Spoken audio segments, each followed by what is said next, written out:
Blog Talk Radio. Good afternoon and welcome to the Parenting Aces radio show presented by tennisballs.com on Blog Talk Radio's You Are Tennis Network. I'm your host, Lisa Stone, and I'm not going to waste time with chit-chat today because we have not only our pal Todd Widom on the air with us for part 4 of our conversations, and I love having Todd on the show each month.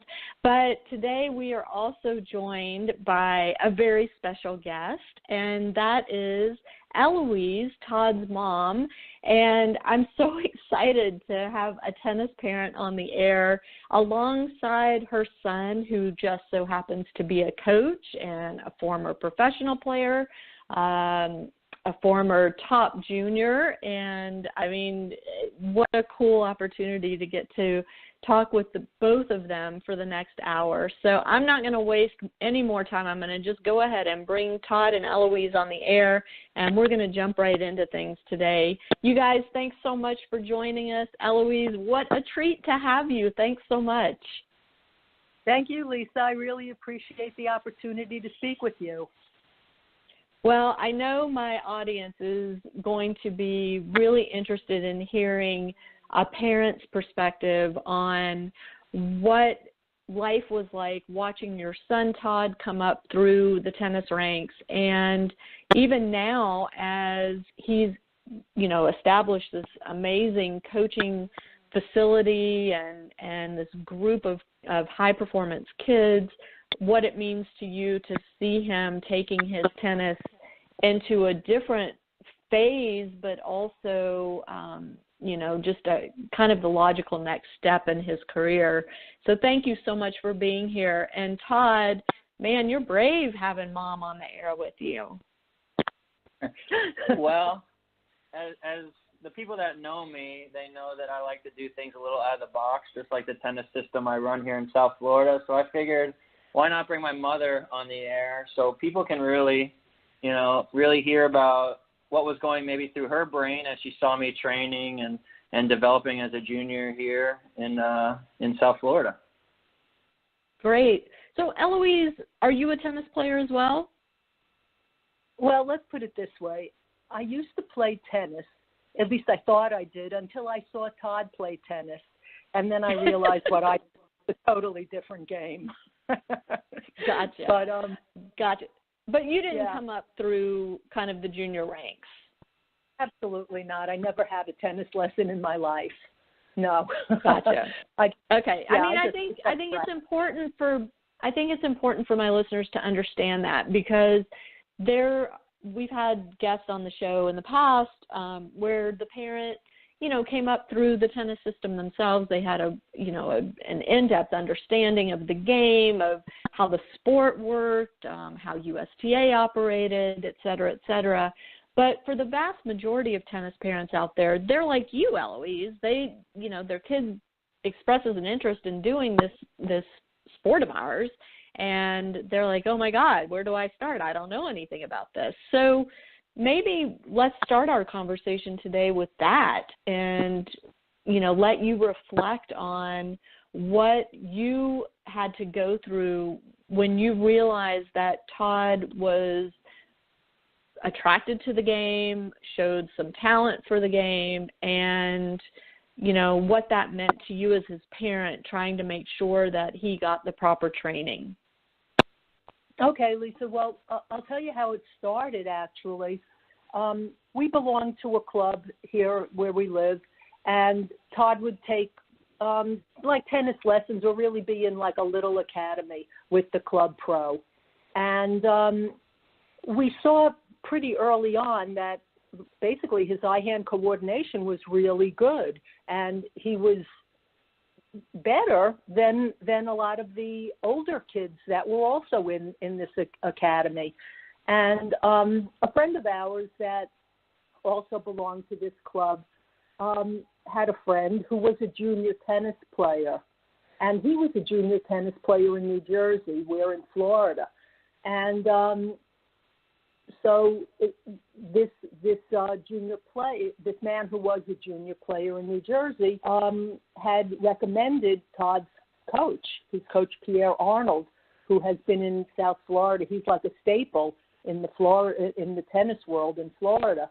And this friend suggested that we bring Todd to him. And that's what we did. And Pierre had an academy, and as well as, doing privates. And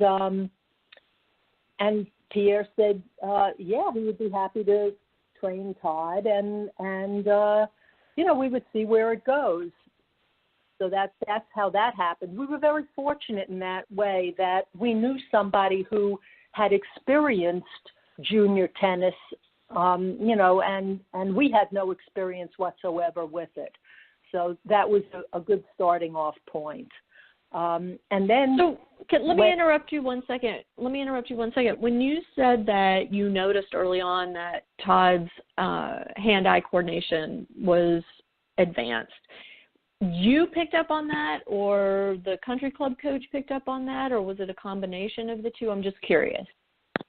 Well, I would say it was actually the friend who knew the friend who was a junior player. He had seen Todd hitting, on the courts, and he had a couple of kids that were also on the courts, and he saw the difference, and he said to us, you might want to consider taking this somewhere, especially since Todd, you could see at an early age, he really, really loved the sport. And that's kind of how it, and the club pro had said, listen, I'm not really equipped, or I'm not even, doing that kind of tennis where I focus on juniors that are developing into serious players. He just did club tennis, and that was fine at the beginning. Then he decided to take it further. You're very lucky that the country club pro was so honest with you, because that doesn't always happen. Sometimes they try to bite off more than they're prepared to chew. Yes, I agree with you. Yeah, everything sort of fell into place by luck. I mean, that's the only way I could, describe it, because we could have gotten suckered into all of these, academies where you're just one more number and one more paycheck to the tennis coach or tennis pro that's on the court. So we were very, very fortunate. And then when Todd had, been training for a while with Pierre, we would see tennis pros coming and going in the court, in the facility that they were training, and they knew, Pierre quite well. They had either trained with him or they knew him from being on tour, and they were probably also pros that had grown up learning on Pierre's courts. So Todd had a very, very good opportunity to actually hit with pros at a very, very young age. And I'm not talking about pros that were 1,000 in the world. I'm talking top 10 in the world. So he had an extraordinary experience. Yeah. Todd, what are your memories of that, of making that decision to pull you out of the country club program and take you to Pierre and kind of start on a more focused pathway? Well, I can tell you this happened at about 6 or 7 years old, and growing up at a country club, it was very nice. There was golf and tennis. I was introduced to both sports, and my mom said, we should go try this place and try out Pierre. So I remember vividly walking through the door, and quite honestly, walking through the door in Sunrise, Florida, and as I was walking up to the fence, I was thinking, man, this place is a dump, right? This place, and I started looking at all these courts, and it's really funny because coming from a country club and then going kind of to, a city facility type, I was like, man, this place, it's not in great shape. And then I started looking around, and I started seeing all these phenomenal players training, and not only were they training, but they were training to like the maximum. And these coaches were really intense and very tough. And I remember thinking, this is it. This is the place. I remember studying and watching these professionals, even if I wasn't in a group or a lesson. I remember just standing right next to the fence, just in awe of how fast they were moving, how hard they were hitting the ball, how intense they were training. And I said, I want to do this, and I love to do this, and I'm doing it. That's awesome. So, Eloise, you made that switch, and, I mean, sheesh, Todd's 6 or 7 years old. I mean, he's young at that point. What were your expectations when you pulled him out of the country club program and moved him over to Pierre? I mean, do you remember, Yeah, I remember it vividly. I remember the first day I brought him there. I remember Pierre taking him out on the court. But you also have to remember, he was like 6 or 7 years old. So he was playing soccer. He was playing t-ball. You know, he was playing other sports, and he was playing golf. So it got to the point where all the other sports were conflicting with tennis, and he had to make a decision. You know, what do you want to do? I can't be running all over the place, you know, with one game after the next, and also the tennis tournaments. So he decided he wanted to play tennis. And the reason he wanted to play tennis was that he could play up, meaning he could play kids that were older than him. When you play soccer, you're in a certain age group. You can't play up. The same thing with t-ball. So he decided he wanted the competition, and he kind of thrived on the competition. So tennis became the sport.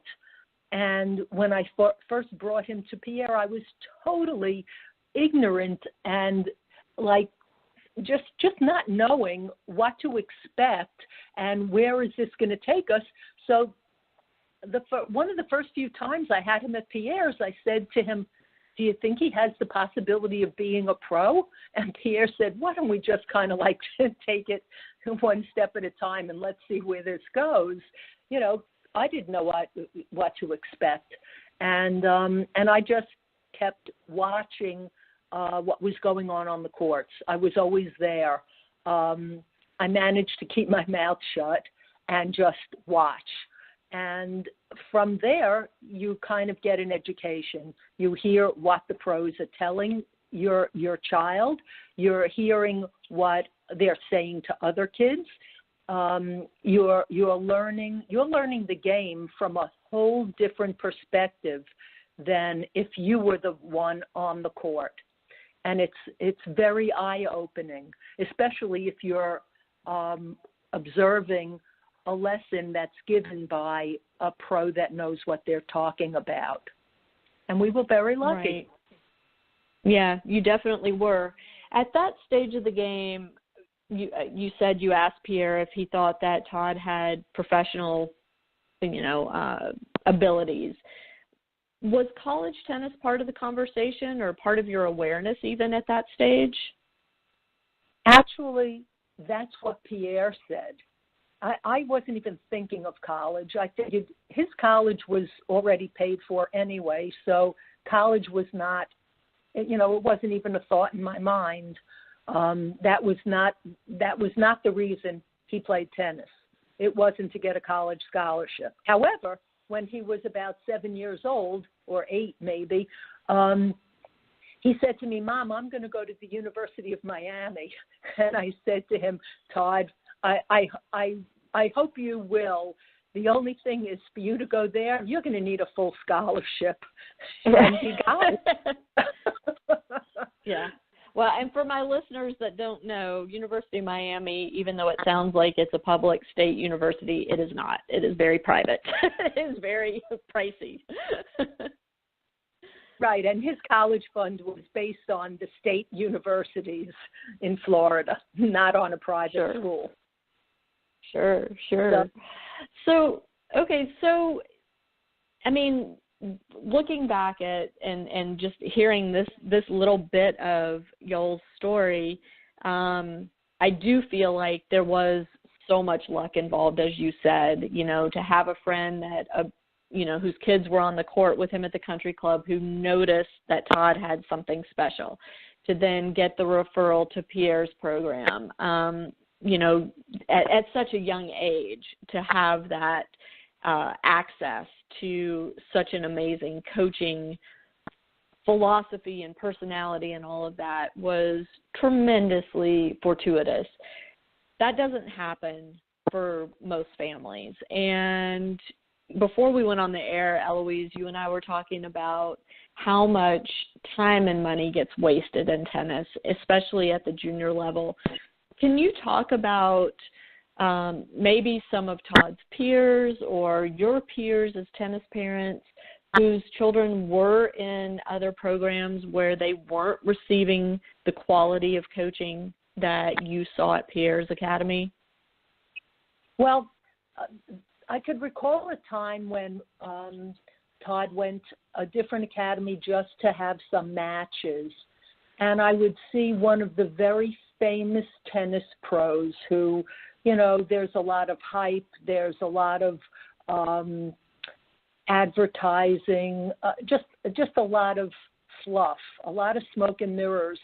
And I saw the lessons that were given, and I thought to myself, wow, what Pierre was a gem. This was a diamond in the rough. I mean, I saw the famous tennis coaches just taking kids on the court, hitting a few balls, talking, doing a whole lot of talking, not much activity going on in the court, and just, to me, a waste of time. If your kid does not come off the court feeling that they have had a physically exhausting experience one-on-one with the person training them, then something is wrong. I mean, you should feel like you've had a heck of a workout on the court. And if your child is not getting that, you should be asking why not. Because your money is going to waste. And besides, as I said to you before, Lisa, the money is one thing, but money you could always get back. Time you can't. And once those years slip by, you can't recover them. If you're going to wait till your son or daughter is 15, 16 years old, and you think you're going to be able to turn around what should have been accomplished from the ages of 8 to 15, you're mistaken. It's never going to happen. The time is what's so crucial. And if you lose that time, you will not regain it. I don't care how hard you work. It could be 12 hours a day. It's just not going to happen. Right. And we see this over and over and over again. And it's so sad because you're right. I mean, that junior development window, it seems long when you're in it, but once your child hits the month of their 19th birthday and you realize that's it for junior tennis, you look back and it's like, oh my gosh, that was just, a flash. And you can't afford to waste time on poor coaching and all of that. So I feel like you guys were so lucky, and what a blessing that Todd was exposed so young to top-notch coaching. So now that you've watched Todd's career, I mean, he had these phenomenal experiences as a young kid, and then, in college, and then professional, and now he is a coach, and he's working with other children. What's your role now, Mom? Well, my role is to keep my mouth closed and to watch. Sometimes I make a little suggestion here or there, and sometimes it's accepted and sometimes it's not. But I really do love watching the development of the kids that he's working with.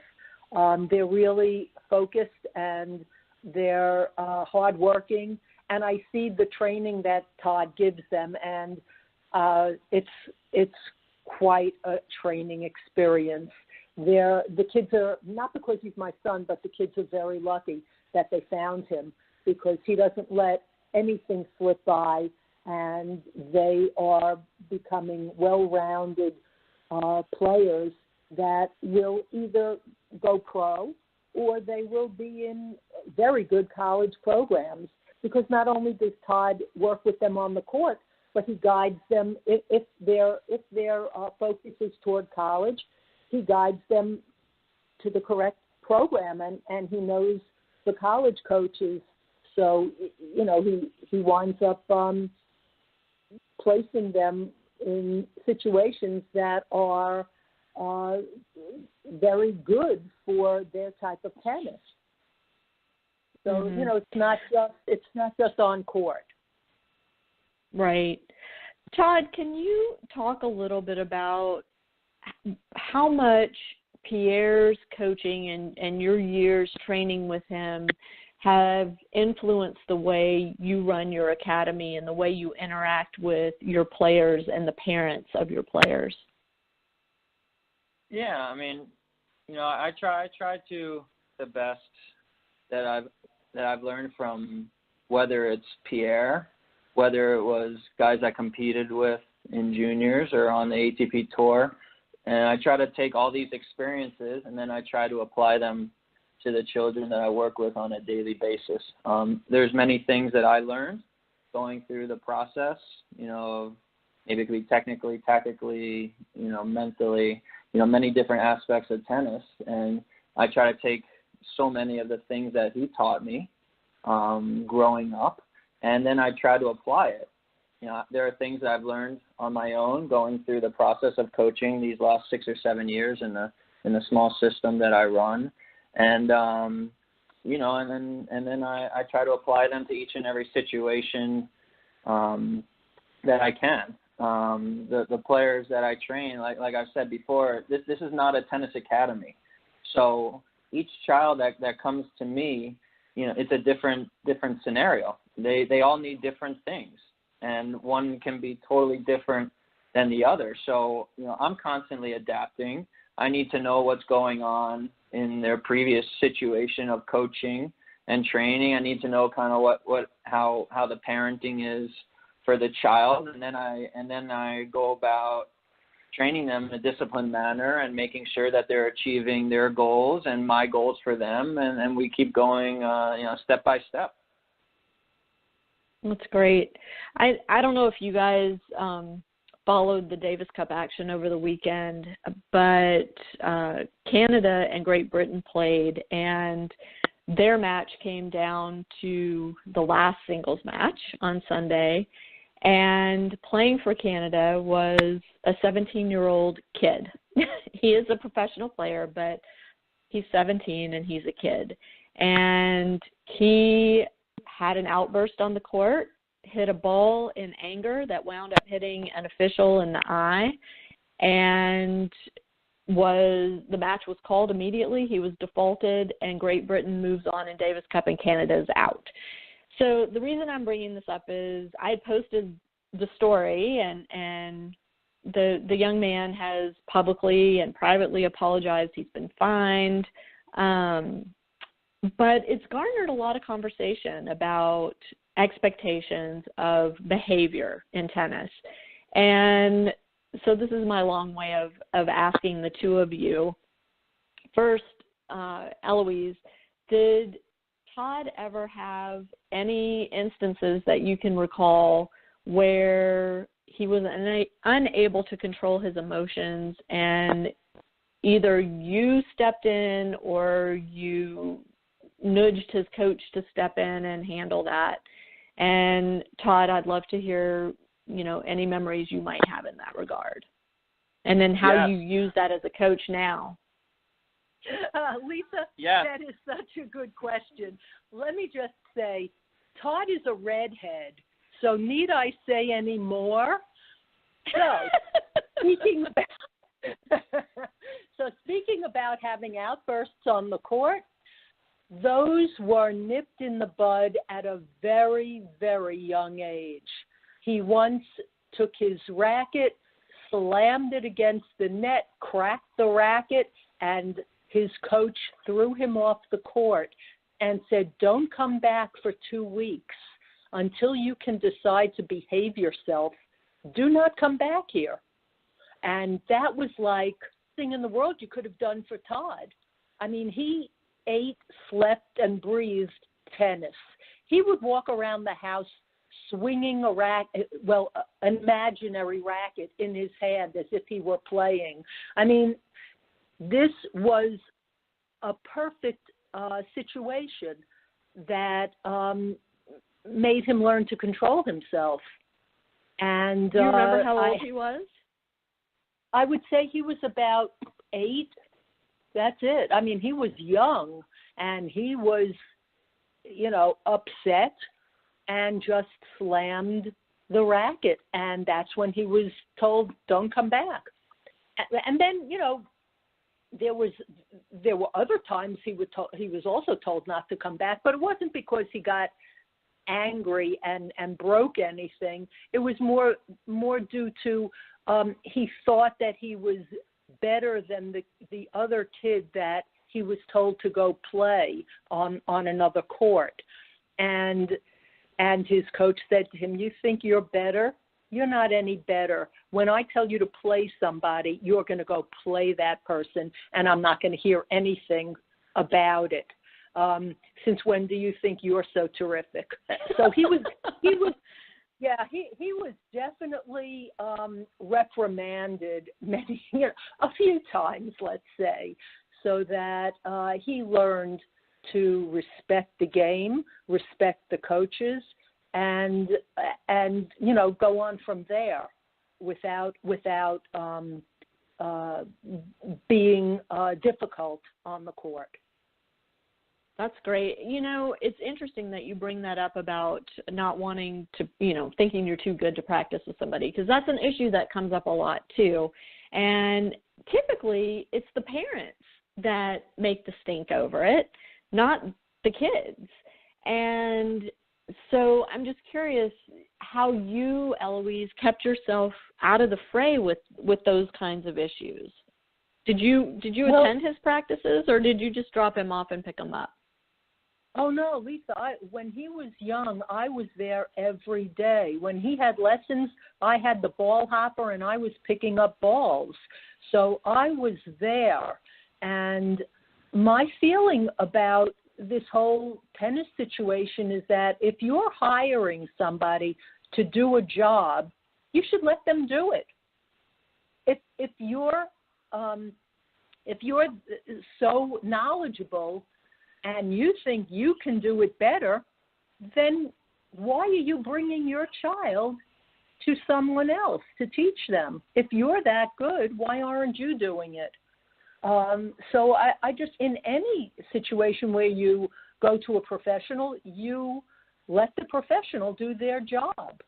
And, I would sometimes ask Pierre questions, but I never, said, he ought to be doing this, maybe he should do that.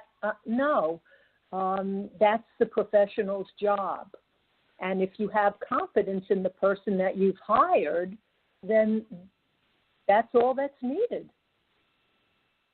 Did you always have that confidence in Pierre because of the referral that happened at the get-go? And the reason I'm asking that is I think that, you bring up some very good points, that if you're hiring a professional, you need to trust them to do their job, but not everybody who bills themselves as a tennis teaching professional has the credentials or the knowledge or the experience to do the job well. So, again, I feel like you guys, it was the perfect storm for y'all in terms of finding this phenomenal coaching situation from the get-go. But were there ever times where you doubted that this was the right situation for Todd, or was there ever anything that happened that made you think, maybe I need to step in as his parent? Well, to be quite frank, as I said before, I was always there. So I saw the kind of lessons he was getting. I saw, the hitting experiences he had with other kids. And I felt that he was getting the best, because even when he was 7 or 8 years old, there were high school kids that were playing there, that were training in the same place. And you could see the development of those kids. In fact, I remember thinking to myself when Todd was like 7, 8 years old, how in the world is he ever going to hit the ball that hard or that accurately? I mean, this is like an impossible situation, but I went along with it, and it worked. And as I said, I did monitor it. I was there, and if I didn't think that he was getting the right kind of training, I guess I would have questioned it. But I knew that there were college players that used to come back for tune-ups with Pierre. I knew that there were touring pros that used to come. So I knew, you just knew by what was coming and going in that facility. And also when Todd was very little, he had to, as I said, his coach put him on a court with a top 10 world player to see what it was like, and of course the player played down to, for an 8-year-old, but it was right. just an extraordinary experience. And you Sure. knew that it was great because these guys kept coming back for his guidance and his expertise. It was just. Was there ever a time? Sorry, was there ever a time where you were tempted to take him to a different coach? No. I mean, I would see other kids, in tournaments, and I knew other coaches that sometimes came to the tournaments, but no. I can honestly say no. I thought that Pierre cared about him, and he was in it for Todd's best interest, and really for nothing else. It was not a situation where, he's collecting checks and, not getting the proper training. I mean, everybody should get paid for their work.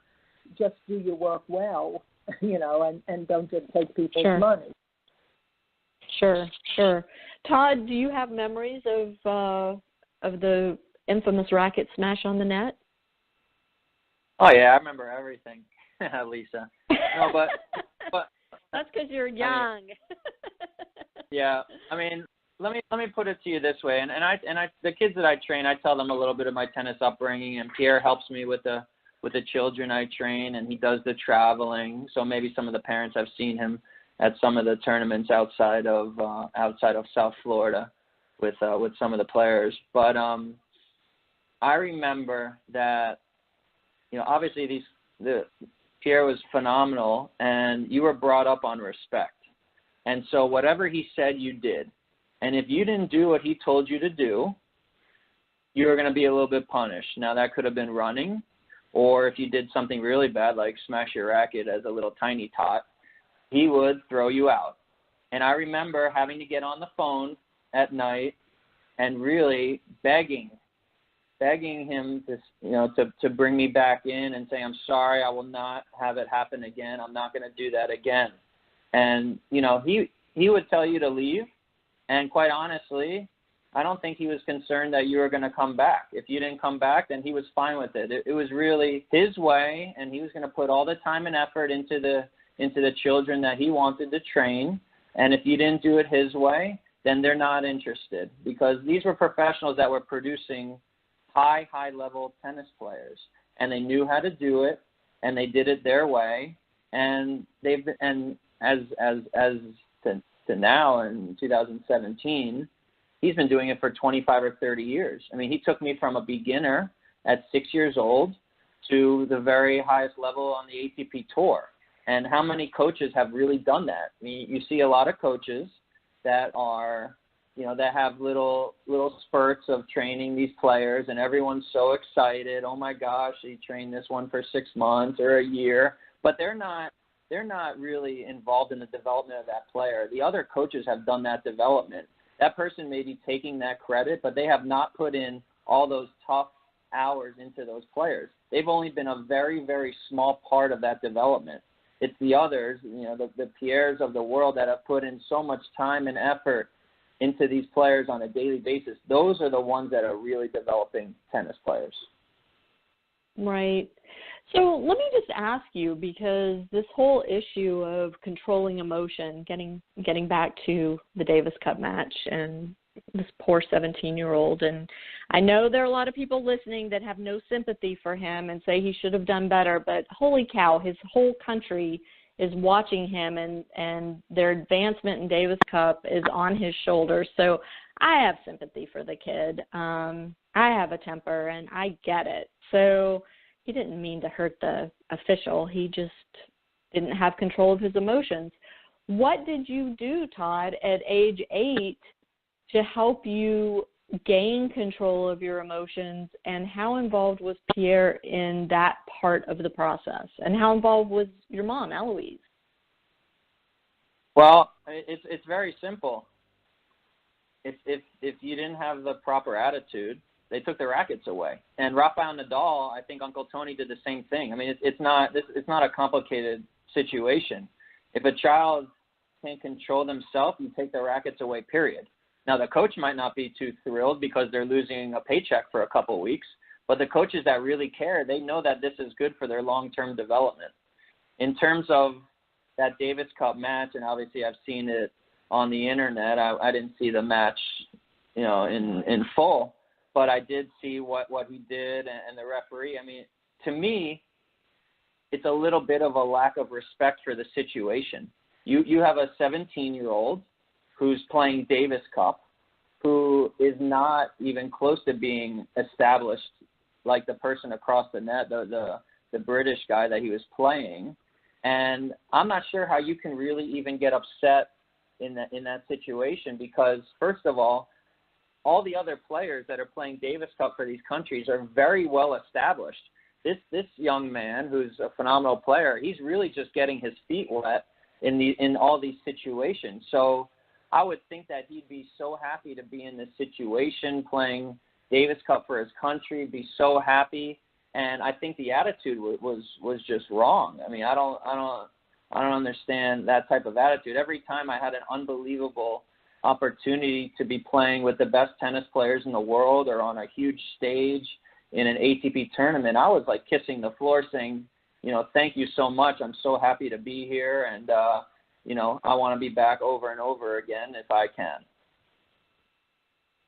So in that situation, do you feel as though he did not receive the proper coaching? Do you feel as though maybe it was a parenting snafu, or do you place 100% of the responsibility on his shoulders, or a combination?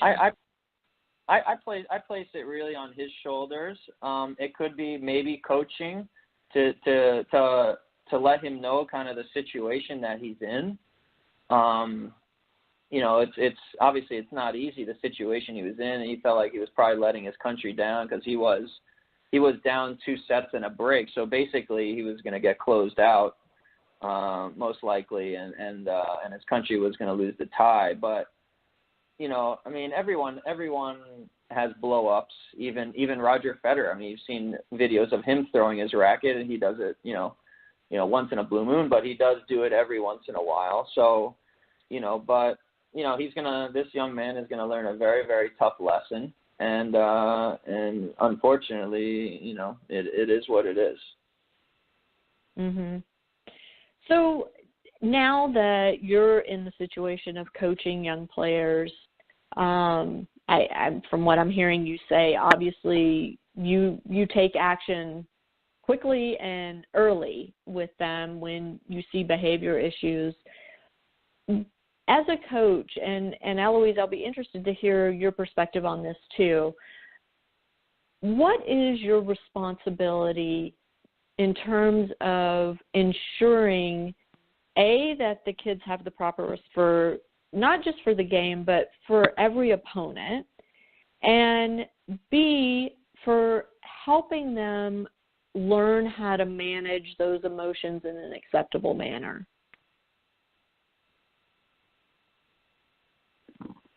Well, I think that they need to have respect for the game. They need to have respect for their opponent, and they need to have respect for themselves and their coach. Without that combination, something is going to break down. I don't think these players should be allowed to just explode, and I believe that could be a parenting issue. It could also be a coaching situation, and it just needs to kind of be nipped in the bud. It can't continue, because the only pro I know that had those kind of explosions that was successful was John McEnroe, and that's the only one. So it is important for the player to be able to control themselves in all situations. And tennis is a learning experience. It's not just a tennis learning experience. It's learning about life. It's learning about how to handle yourself. It's learning how to get along with people and your opponents, and to have respect for, everyone who's involved. And when you just fly off the handle, there's something that's just not right. Something doesn't fit. I'm sorry. Go ahead. No, go ahead. I was just going to say, as far as the Canadian 17-year-old, he just probably had a tremendous amount of pressure on him, or at least he felt he did. And at 17, who could handle the whole country, looking for you to be the savior, to be the winner? I mean, right. That's a lot of pressure for a young person.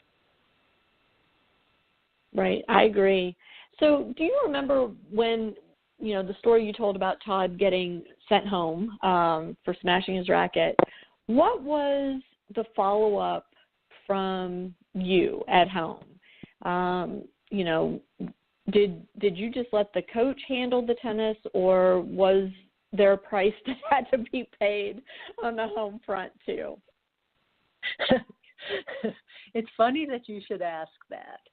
What happened was, he was devastated. I was like aghast. Oh my God, what are we going to do now? He's not going to be able to play tennis for the next 2 weeks, and I was thinking, okay, what am I going to do now? As the tennis parent that I was, I always had a hopper in my trunk. So I went over to a local park that had tennis courts, and I started feeding him balls. And then we were at one end of the lineup of courts, and then there were two men who were playing at the other end of the courts, and the courts in the middle were empty. So the two men that were playing, they suddenly see me, feeding balls to him, and he's hitting, and they're watching. And, when they were finished and we were finished, they came over to us and said, like, wow, how old is he? And I think at the time he was like 7 or 8. And to make a long story short, he became very good friends with one of the players. It was a man who was in his, 30s. And he used to hit with him, especially when Todd would have a match against a left-handed player in a tournament. This man was a lefty, so it was perfect. So he would warm up with him.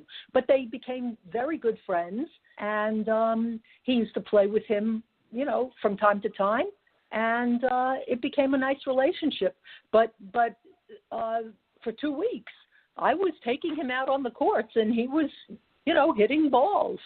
Of course, I certainly couldn't replicate what Pierre could do, but I did the best I could so that he totally wasn't, without any tennis. But he learned. What I could do was certainly not what Pierre did, and he learned real quick to behave himself. Todd, you have memories of that? Yeah, I do. It was awful. My mom had to teach me some tennis. It was really bad. Trust me, that racket was glued to my hand, and my mom was a terrible ball feeder, and I wasn't going to ever throw that racket again. That's awesome. So, I mean, you're very lucky that it only took that one occurrence to cure you.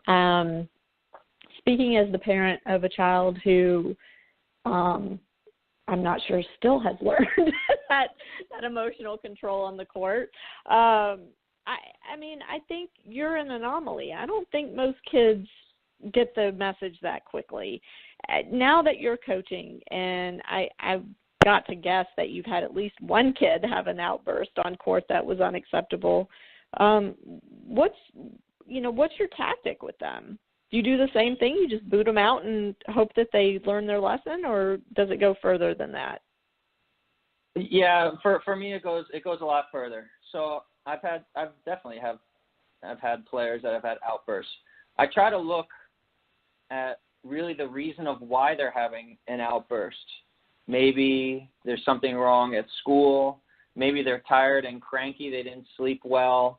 Maybe they had a tough result in a tournament, and so their confidence is a little lower. There's many different reasons why maybe a child will have an outburst. Maybe the child can't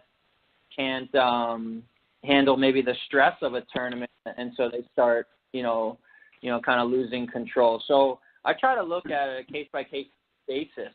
Now, if I'll definitely warn them, and then if they continue to do it, they're going to pay the price, and I tell them why they're going to pay the price.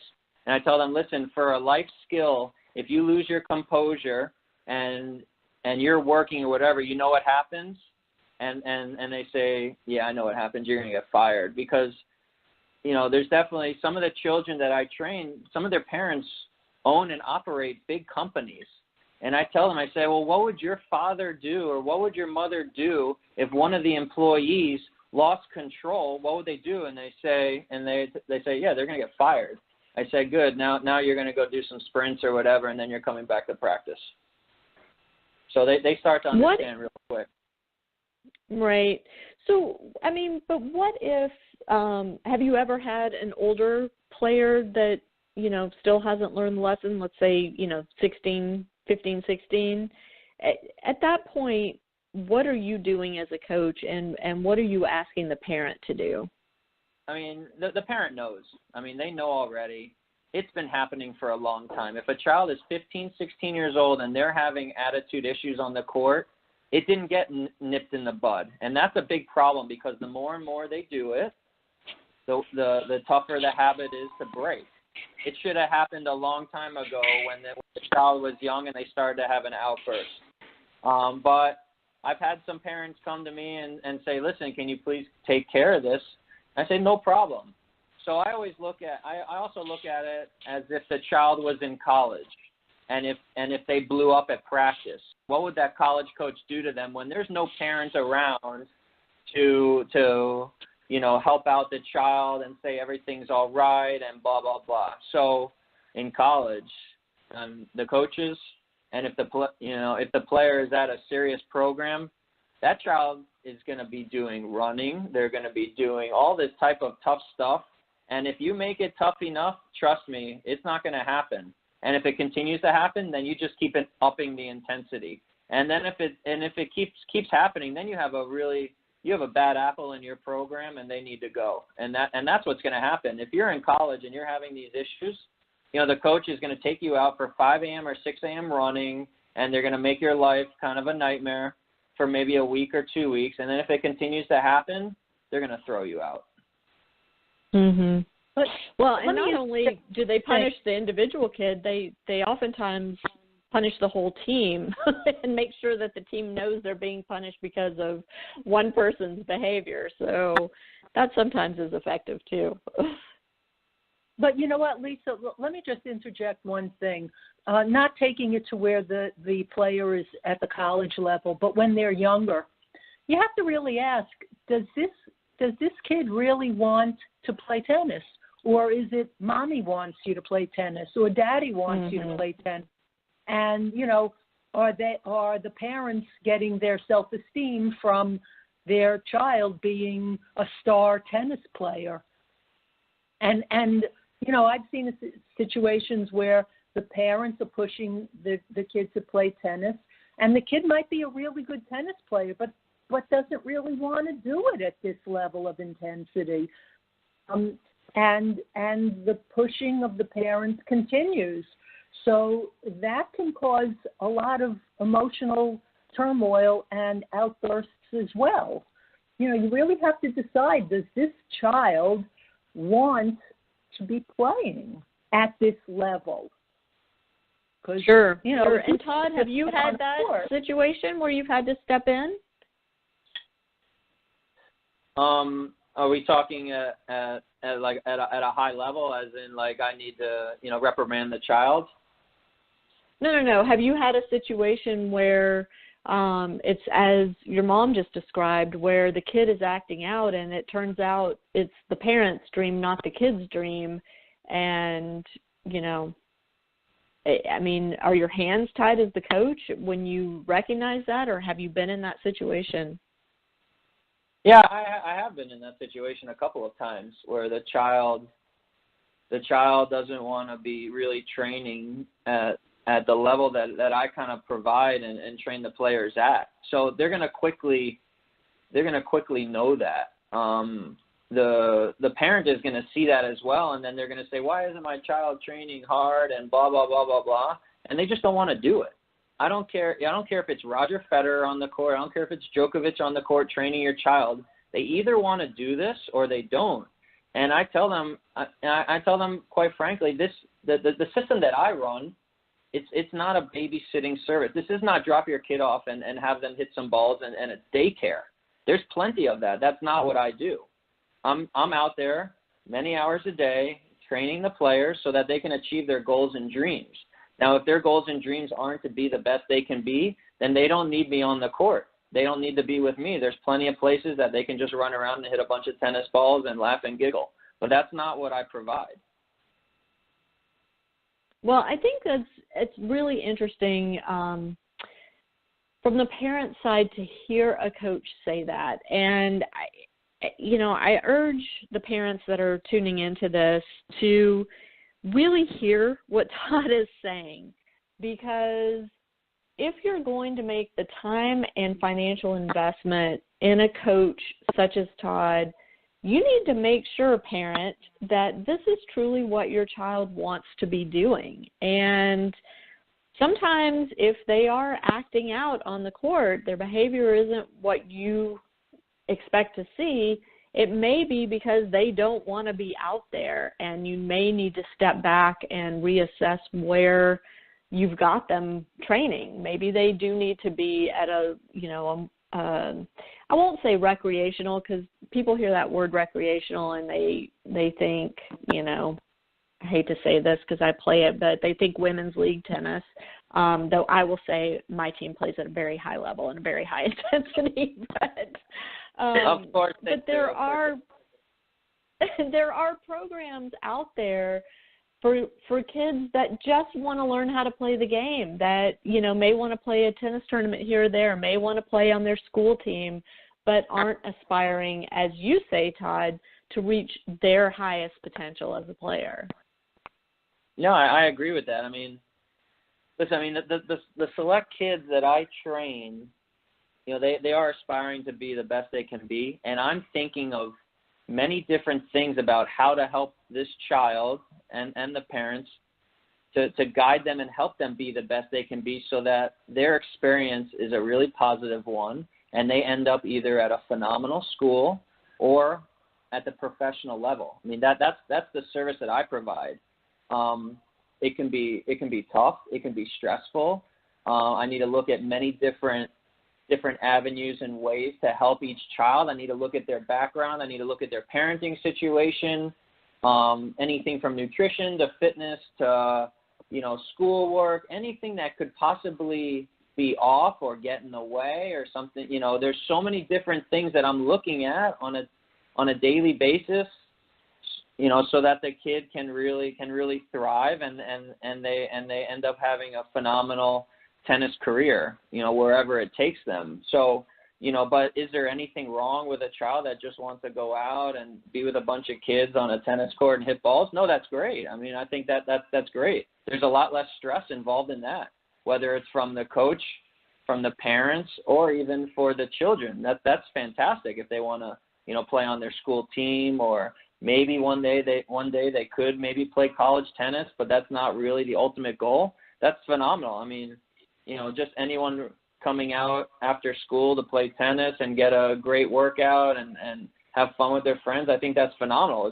It's just not something that I provide, but I think that's great. Right. I mean, the more people that play tennis, the better it is. Absolutely.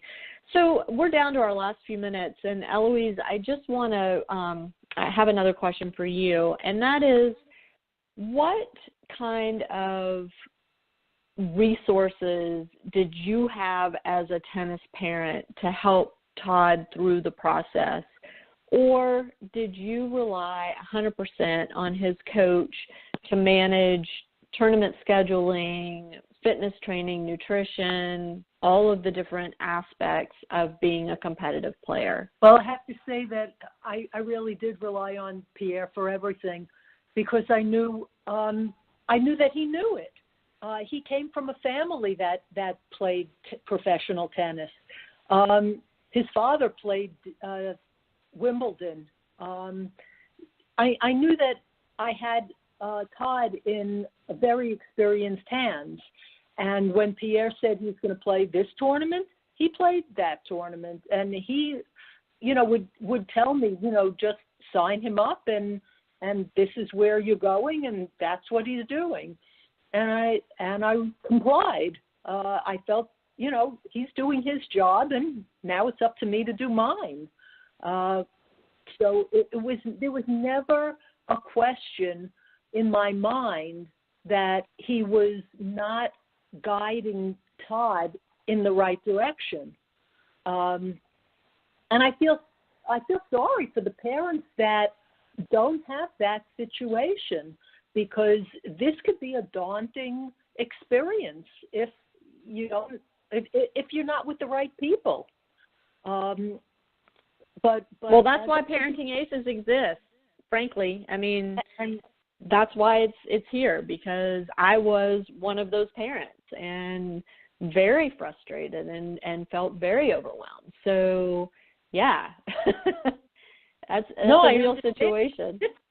This is basically a public service to any parent whose child is involved in tennis.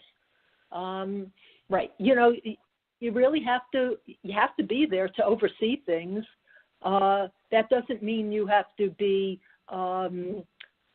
criticizing at every turn, but you need to be aware and observe and ask questions. I mean, if the coach that you've chosen is not willing to speak with you and explain things to you, since you're not the pro, you're a novice, then something's wrong. You really need to have an open communication with the coach. Absolutely. Absolutely. Well, you guys, thank you so much for joining us today.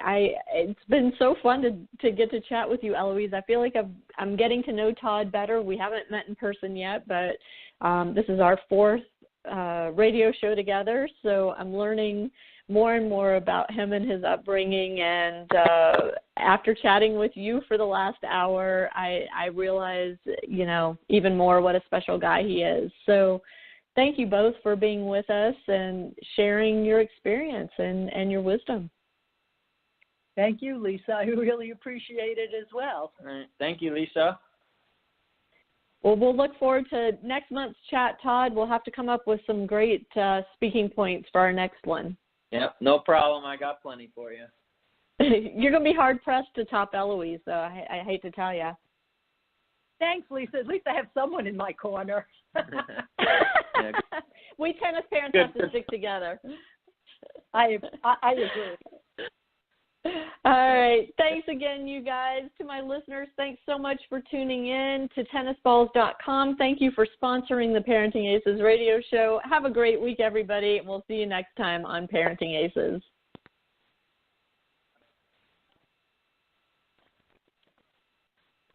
If you own a small business, it's not a question of if some hacker is going to attempt to attack your company. It's a question of when. Let cyberpolicy.com keep you safe. CyberPolicy is the first end-to-end solution that combines cyber planning, security, and insurance. With CyberPolicy, your business will be protected against cyber attacks for as little as 40 cents a day. Visit cyberpolicy.com today and get a quote in just 4 minutes. cyberpolicy.com.